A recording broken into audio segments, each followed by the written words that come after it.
Tere tulemast kuulama uut taskuhäälingut, mis räägib Eesti kaitsetööstusest ja mille eesmärk on jõuda vähemalt 9. saateni, aga nagu tavaliselt podcastidega on, et ega lõpuni ei tea.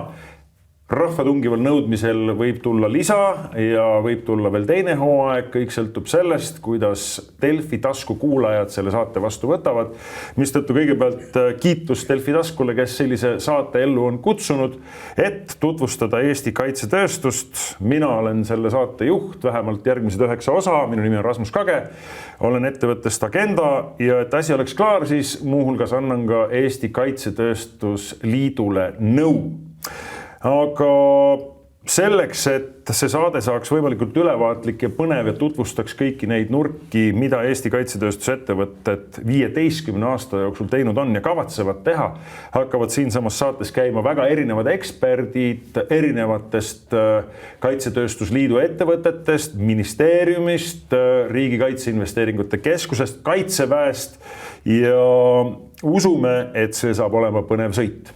Seega alustame esimese saatega, mis annab sissevaate tegelikult kõikidele järgneva 9 saate teemadele ja ma luban teile, et me läheme detaili, me läheme ettevõtete juurde, kes päriselt aitavad täna Ukrainas võita sõda Venemaaga ja me räägime tuleviku põnevatest projektidest ja nüüd on paslik tehagi algust ja öelda, et esimeses saates on kohal 2 meest, kes on väga otseselt seotud Kaitsetööstusliiduga.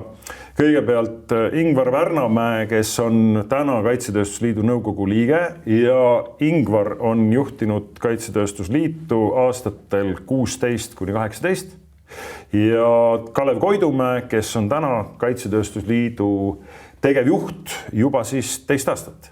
Yeah. Ja kuna ma mõlema mehega olen pikaaegne tuttav, siis ärgu vaata pahandagu, et ma ütlen neile sina. No nii, džentelmenid, võtame otsast ja räägime kõigepealt Delfi vaatajale sellest, kus Kaitsetööstusliit täna on. Ja selle kohta ma pean alustama väikse sõnumiga, et ma pean ütlema üllatusega, et hoolimata sellest, et ma annan Kaitsetööstusliidule nõu, ka mina ei tea, kui kiiresti nende liikmete arv kasvab. Veel 2 kuud tagasi rõõmustasime, et neid on 150, täna on, Kalev? Täna on meil liikmeid juba 173. Tihe koostöö riigi ja tööstuse vahel kaitsetööstuses on ülikriitiline, sest seal midagi teha ei ole, et põhikliendid on alati teised riigid või riigiasutused, erinevad kaitseväed, kõik sellised asjad. Eesti riigi roll selles, et kaitsetööstus kas saab või ei saa areneda Eestis, isegi kui see põhifookus võib olla jätkuvalt eksporditurgudel, on ikkagi ülimäärav. Ja kui seda tuge ei ole riigi poolt, siis sellel tööstusel on väga raske. Ja siit tuleb ära mainida, et midagi pole parata, kaitsetööstus on pidanud alla neelama ka mõrupilli. Välismaal toodetakse suuremat massi, suudetakse nendel hangetel pakkuda odavamat hinda ja kuigi me suudame Eestis midagi toota, liigub kaitseväe polügoonidel siiski ühe teise riigi või mõne teise riigi liikur. No, aga ma arvan, et seal peab väga selgelt ka hindama, et kui suured me oleme siin, eks ju, Eestis, et seda, et me näiteks lahingutanki hakkaksime Eestis kunagi arendama või hävituslennukit, et ei ole nagu realistlik, et see on lihtsalt nii keerukas toode. Ja seetõttu meil ei ole mõtet nagu järjekordset asja hakata tegema, mis juba kusagil on paremini, odavamini või kuidagi muud moodi tehtud, et selles mõttes ka kõik need valdkonnad, kus täna kaitsetööstus Eestis on tugev, viitabki sellele, et sul on vajalik leida see nišš selles maailmas, mis on katmata, kus meil on väga suured konkurentsieelised ja seal tuleb proovida saada maailma parimaks, et siis on ka nagu kõige suurem reaalne võimalus selles, et sa võid saada nagu edukaks.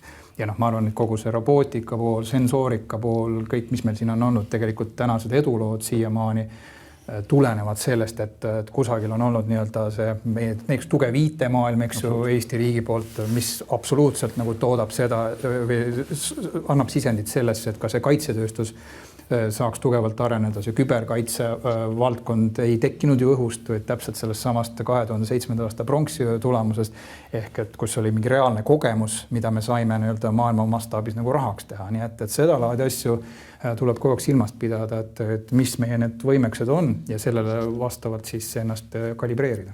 Täiendaks võib-olla Ingorti sellega ka veel, et jah, et lennukit me siin täna toota ei suuda, aga me suudame kindlasti olemasolevat rauda lahinguväljal targemaks teha. Just. Ja seda meie ettevõtted teevad ja neid lahendusi ka pakuvad.